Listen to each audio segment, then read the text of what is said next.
గుడికి ఇద్దరు ప్రేమికులు వచ్చి తాళి పట్టుకొని దయచేసి మాకు పెళ్లి చేయండి అని చెప్పి అంటూ ఉంటారు. దాంతో మనీషా పంతులు గారితో ముందు వీళ్ళ ఇద్దరి అంతస్తులు మ్యాచ్ అవుతున్నాయో లేదో తెలుసుకొని అప్పుడు వీళ్ళ పెళ్లి చేయండి అని చెప్పి అంటూ ఉంటుంది. అప్పుడు సంయుక్త మాట్లాడుతూ ఇప్పుడు వీళ్ళకి జరగబోయే పెళ్లి వల్ల ఫ్యూచర్లో వీళ్ళకు ప్రాబ్లమ్స్ రాకూడదు అంటావు అంతేనా? కానీ ప్రేమించిన అమ్మాయిని మర్చిపోయి మరొక పెళ్ళి చేసుకునే వాళ్ళను నేను ఎవరిని చూడలేదే అని చెప్పి సంయుక్త అంటూ ఉంటే అప్పుడు ఎందుకు లేరు, మన వివేక్ లేడా? దేవి అని ఆంటీకి ఇచ్చిన మాట కోసం జానుని పెళ్లి చేసుకోకుండా ఇప్పుడు మరొక అమ్మాయిని పెళ్లి చేసుకోవడానికి వివేక్ సిద్ధపడలేదా?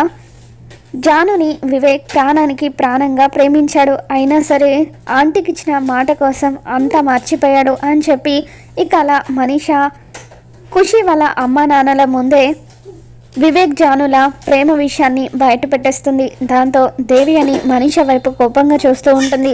నాకు కావాల్సింది ఇదే కదా మనీషా అని చెప్పి లక్ష్మి మనసులో అనుకుంటుంది.